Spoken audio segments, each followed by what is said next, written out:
My name is Brenton Faithfull, and for decades I have served this country as a funeral director.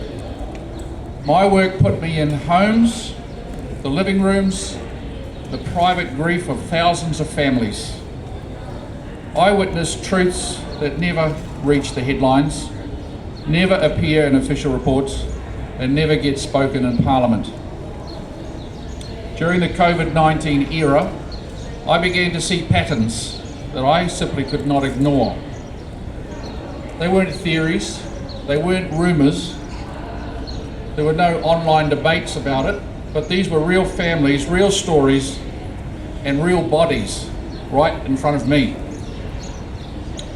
Many of the people that were coming into my care during that time were elderly, but they had been living independently, function active, and suddenly they were gone, often soon after receiving their vaccination.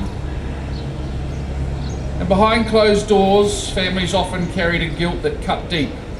I heard the same whispers again and again, spoken through tears. Mum didn't want it, but we convinced her so that she could see the grandchildren. Dad only did it to keep the peace. We thought we were doing the right thing. This was not anger, this was heartbreak. And because of that guilt, many families chose silence. They didn't want to challenge the doctor. They didn't want to file a report. They didn't want to be told their concerns were misinformation.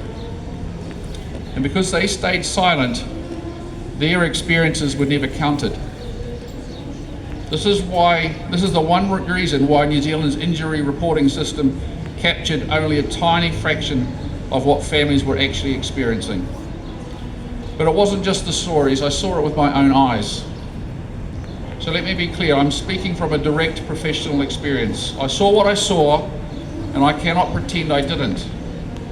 During embalming, something I've done thousands and thousands of times, I encountered unusual white, rubbery, fibrous clots in a number of individuals who had been recently vaccinated. These were not clots I recognised from typical post-mortem changes from years before. I saw them in standard embalming cases and people who had undergone full post-mortem examinations. You can't unsee something like that. And I wasn't alone. At first, John O'Leary from Milton Keynes in the UK, Richard Hirschman in the United States, but now there are hundreds of funeral directors and embalmers who have quietly come forward saying they've seen the same thing. But only a handful were willing to risk their reputations by speaking publicly. Meanwhile, in New Zealand, doctors, with the exception of NZ Doctors SOS, stayed silent. Pathologists stayed silent. Coroners stayed silent. One grieving family we looked after desperately wanted clarity and requested a private post-mortem. We contacted every pathologist in New Zealand and not a single one was willing to perform it. That alone should make us ask questions. Let me tell you what the official narrative says. The version repeated by experts, fact checkers, government agencies and media outlets. This is not my view, this is their view. They say there's no verified evidence that funeral directors worldwide are seeing unusual clots linked to vaccination. They call these reports misinformation. Official organisations say they've received no widespread reports.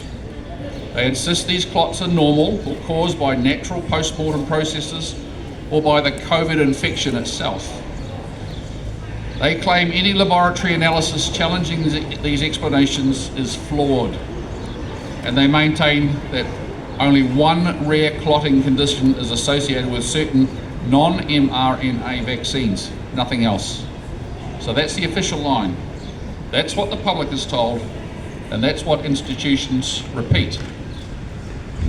But here's the problem. What hundreds of embalmers and funeral directors around the world actually saw does not match what the official narrative insists.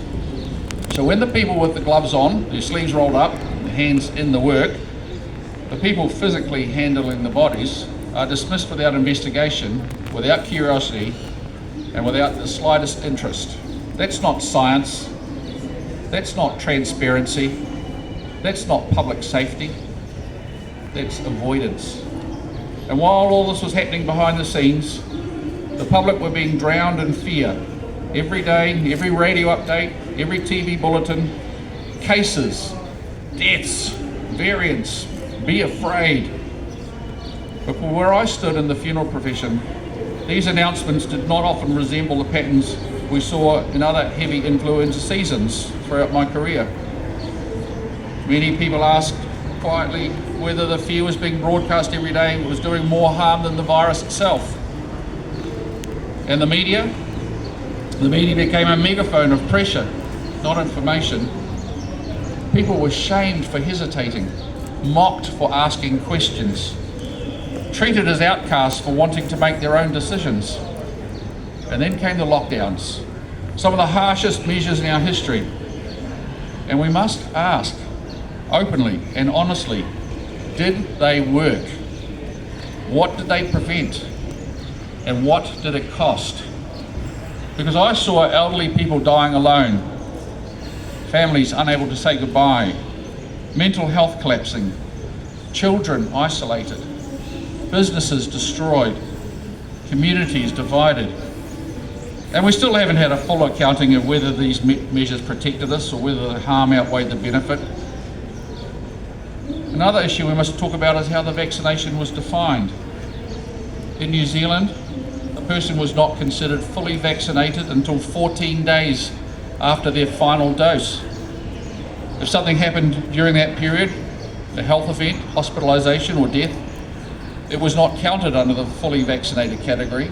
It was placed in a separate classification that confused the public and blurred the data. And New Zealand only recognised certain vaccines. If someone received a vaccine overseas that was not MedSafe approved, they were treated as unvaccinated for New Zealand policy purposes, no matter how many doses they'd had. So these definitions made it harder for the public to understand the true picture. At the same time, GP clinics were financially supported to vaccinate. There were incentives for high throughput, outreach work and after-hour clinics.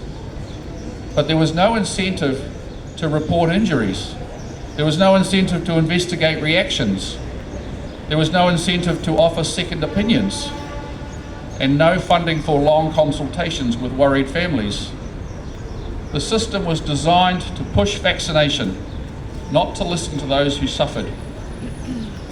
So today I stand before you not as a scientist, not as a politician, but a man who's spent his life witnessing the truths that sit behind closed doors. And my message is very simple. New Zealand deserves the truth, a full truth, a transparent truth, not a sanitised version shaped by politics or fear or pressure. We need an honest investigation into the injuries, respect for those who suffered, a transparency in reporting, and an accountability for the decisions that were made in this country. To every family that cried in my office, to every person who felt dismissed, to every professional who felt afraid to speak, to every New Zealander who lost trust, you were not alone. You were not imagining it. Your story matters, and you deserve to be heard. Today we break the silence. Today we speak the truth. Today we stand together for accountability, for transparency, and for the dignity of every New Zealander. Thank you.